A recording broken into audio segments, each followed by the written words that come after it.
les fonctions. Quand on débute dans le développement, on apprend à faire des fonctions, mais sans pour autant vraiment les comprendre. On se mélange, on ne sait pas comment les utiliser, comment les créer. Et donc c'est ce qu'on va voir ici. On va tout d'abord créer une fonction qui s'appellera sayHello. Voici comment on crée une fonction. En dessous, je vais appeler la fonction de cette manière. Bien entendu, elle ne va absolument rien faire. Si je rafraîchis ma page et que je vais sur la bonne page, on voit que cela n'a rien fait. Maintenant, on va mettre echo bonjour. On va rafraîchir. Et ici, on voit que cela a bien écrit un bonjour. Donc là, c'est la base de notre fonction. Là où les fonctions deviennent vraiment très utiles, c'est quand on commence à leur passer des paramètres ou des arguments. Alors, qu'est-ce qu'un paramètre? Un paramètre, en fait, c'est ce que attend la fonction vraiment. En écrivant cela, on dit que la fonction attend une variable qui sera prénom. Et pour lui donner un prénom, je dois lui passer un argument, une chaîne de caractères par exemple. Donc ça, c'est bien un argument, et ça, c'est bien la propriété de la fonction. Alors, comment différencier les deux? C'est très simple, il y a un moyen mémotechnique que j'ai trouvé sur Stack Overflow. Je vais vous noter argument, on pourrait le remplacer par actual values. Alors qu'un paramètre, ça serait un placeholder, donc la valeur qui va être remplacée. Donc c'est ce qu'on a ici. Ici, on a un paramètre, c'est la valeur qui va être remplacée quand je vais appeler ma fonction. Et ici, on a un argument, donc l'actual value, c'est moi qui lui ai mis, c'est Nicolas, qui va remplacer le placeholder ici. Donc maintenant, qu'est-ce qui se passe si on fait un say hello avec un paramètre Nicolas? Ça va rien faire du tout parce que je ne lui ai pas dit d'utiliser prénom. Je rafraîchis, on voit bien que là maintenant il écrit bonjour Nicolas. Donc on va rajouter un espace. Souvent quand on débute aussi, on ne sait pas trop faire la différence entre ce prénom-là et ce prénom-là. Il faut savoir que la fonction, elle a un scope. Ce qui veut dire qu'un scope en français, c'est la portée. C'est une portée. Donc la fonction n'a accès que à ce qu'on lui donne et pas autre chose. Par exemple, prénom. Ici, cette fonction n'y aura pas accès. Elle a accès, bien entendu, à une variable prénom, mais que par le biais de son appel ici. Donc ici, si j'exécute cette fonction, cela marquera toujours bonjour Nicolas. C'est le cas. Si par exemple, maintenant, je lui passe par contre bonjour prénom, alors attention, ce prénom-là, c'est celui-ci. La fonction, comme on dit, elle s'autosuffit, elle ne regarde pas ce qu'il y a autour. Si je lui passe prénom qui vaut Toto, donc ici, cela vaudra Toto, c'est mon actual value, on n'oublie pas. Actual value ici, c'est Toto. Et du coup, mon paramètre ici prendra la valeur de prénom qu'on lui a donné ici, Toto. J'enregistre, ça fait bien bonjour Toto. Donc c'est là qu'on parle du scope. J'aurais très bien pu le mettre ici, c'est absolument pareil. Et pareil si je le mets là. Comme je l'ai dit, une fonction, elle s'autosuffit et elle n'a rien de plus besoin que ce qu'on lui passe en paramètre. Évidemment, on pourrait lui en passer plusieurs. Âge. Hop, on va faire âge de points. On va mettre un petit peu d'espace. Là, qu'est-ce qui va se passer? Ça ne va pas fonctionner. Et tout simplement parce qu'il nous dit qu'on lui a passé trop d'arguments. On lui en a passé un, alors qu'elle en attend deux, à la ligne 8. Et c'est le cas parce que ici, on lui a passé qu'un seul argument, alors qu'elle attendait deux paramètres. Donc ici, on peut lui donner maintenant un âge, et cela devrait fonctionner. Voilà, bonjour Toto, âge 10. Bien entendu, ici, on pourrait mettre absolument ce qu'on veut. Par exemple, test. La valeur test aurait toujours 10. Pour autant, ici, âge n'existe plus. On va faire test. Elle va prendre cette valeur-là. Donc on voit que ça n'a pas bougé, je peux modifier ici 15 et ça fonctionne toujours. Depuis PHP 7.4, on peut typer nos paramètres et nos retours de paramètres. C'est ce qu'on va voir ici. Alors pour ça, il faut tout simplement lui déclarer. Alors il n'y a pas besoin de ça. Il faut lui dire que strict type est égal à 1. Qu'est-ce que ça veut dire ça? Ça veut dire que ici, je peux lui définir que j'attends une chaîne de caractères. Et ici, je peux lui définir que j'attends un integer. Donc je vais remettre âge ici.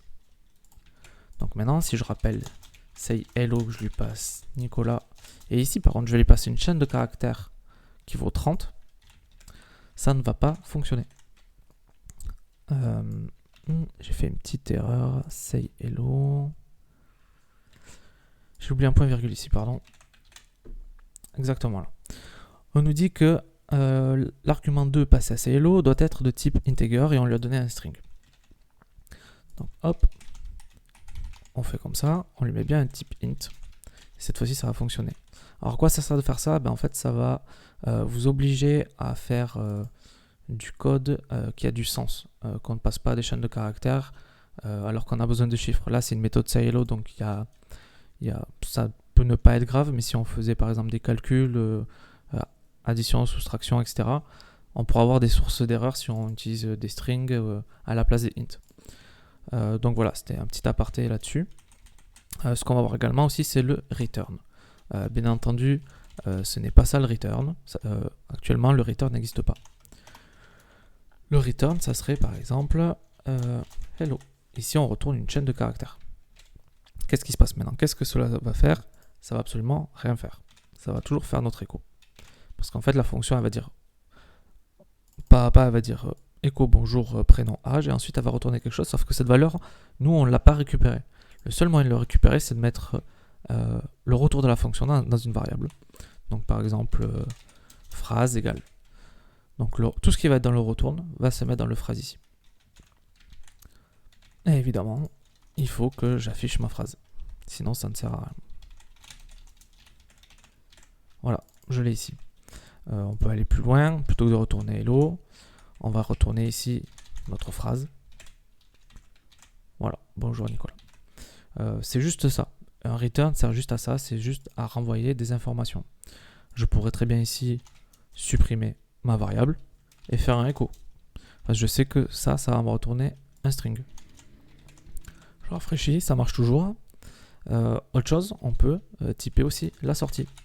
Je m'attends à ce que le return soit une chaîne de caractères. Ça marche toujours. Si maintenant je renvoie un int, ça ne fonctionne plus. Et ça nous le dit. La valeur de retour de ces hello doit être de type string et on a un int qui est retourné. Voilà. Donc c'est comme ça. Donc là on a vu comment faire une fonction, comment la construire, l'utiliser, faire des returns, passer des paramètres ou des arguments. On va voir un cas un petit peu plus concret. Donc ici j'ai un petit exercice. Première ligne, on inclut juste un formulaire qui permettra d'ajouter des livres dans une base de données. Ensuite ici on a un user et un password qui va nous servir à nous connecter à la base de données. En cas de réussite, on met connexion réussie. Et s'il y a un problème lors de la connexion, on va afficher le message. Ensuite, on va se servir de notre connexion SQL pour aller sélectionner tous les livres dans notre base de données. On exécute la requête, on les récupère. D'ailleurs, là, on voit ici une assignation. Donc, on peut penser que fetchAll a un return dans sa méthode. Et nous, on a décidé qu'on retournerait des books. Et enfin, on a juste de l'HTML qui va nous permettre d'afficher les livres. Donc, on va se rendre dessus. Donc, j'ai bien mon connexion réussie et j'ai bien, je vais agrandir un peu, et j'ai bien mes livres qui proviennent de la base de données. Alors maintenant, on se dit, c'est très beau ça, mais comment on en fait une fonction? Une fonction, on pourrait se poser la question de, ok, ces trois lignes, elles me permettent de récupérer des books. Donc, on va faire une fonction getBooks. GetBooks, hop. On va placer ça ici. Donc là, forcément, ça ne va plus marcher. Parce que ma vue doit attendre des books. Voilà ici. Indefinite variable books. Donc comme je l'ai dit, tout ce qui est dans une fonction ne peut pas être utilisé en dehors de celle-ci. Si on va voir le showBooks.html, on voit qu'il a besoin d'une variable books, lui, pour faire sa boucle. Donc très bien, vu qu'on a besoin de books, on va dire qu'à notre fonction, de retourner des books. On sait que l'HTML a besoin d'une variable books. Je crée une variable books et je vais dire que ça provient de getBooks. Très bien, maintenant la vue va fonctionner. Il n'y a aucun souci. Par contre, il y a notre erreur qui va survenir, on va la laisser venir toute seule. Voilà, la variable PDO est indéfinie à la ligne 23. Donc on voit à la ligne 23, en effet, j'ai bien une variable PDO et je n'ai aucune connaissance, la fonction n'a aucune connaissance de cette variable. Pourtant, elle est définie ici, mais comme on l'a vu, tout ce qui est dans une fonction n'a pas de portée à l'extérieur. Donc en fait, ce qu'on devrait juste lui donner, c'est le PDO déjà existant dans notre fonction. Donc ici, on va dire que en paramètre, donc en placeholder, on va attendre quelque chose qui va nous servir à faire une connexion à la base de données.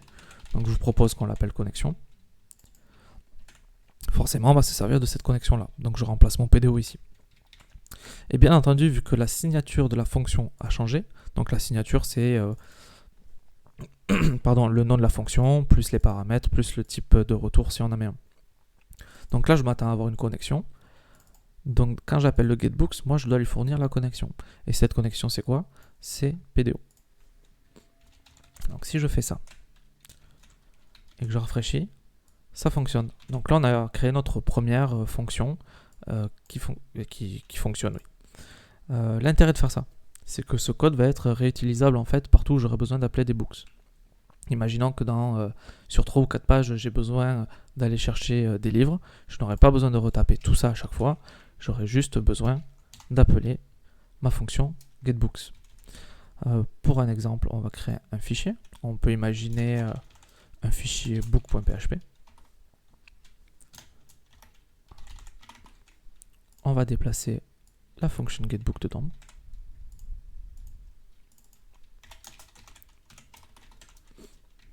Très bien, ce fichier n'a que ça. On va inclure tout en haut notre book.php entre côtes. En faisant ça, il va inclure en fait juste cette fonction.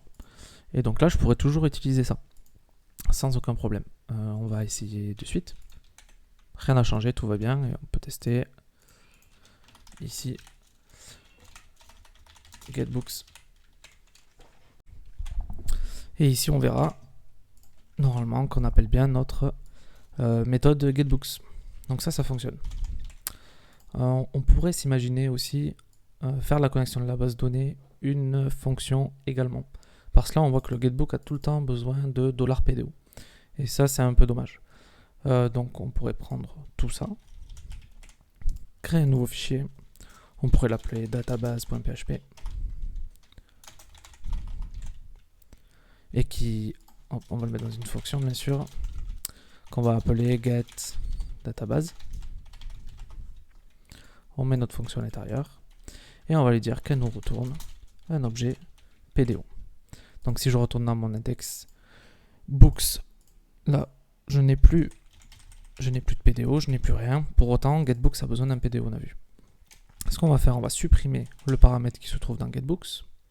On va aller dans notre book.php et ici on va lui inclure notre fichier database.php. Et dans getBooks, donc on avait retiré notre objet connexion. Ici, au sein même de ma fonction, je vais pouvoir appeler database, une fonction de database du moins. Alors, on l'a appelé getDatabase. Donc on va dire que notre connexion est égale à getDatabase, qui lui n'a besoin de rien pour fonctionner, il se gère tout seul. Donc on va essayer. Est-ce que tout marche encore? Oui. Donc voilà comment avec deux fonctions, j'ai réduit mon code principal à 4 lignes. Il est tout là l'intérêt des fonctions. On peut à la fois réutiliser ce code-là plusieurs fois, mais surtout le fait de le dispatcher dans plusieurs fichiers, ça nous permet d'avoir un fichier PHP qui est beaucoup plus simple à lire. Là, on voit tout de suite qu'au final, j'inclus les fonctions dont j'ai besoin.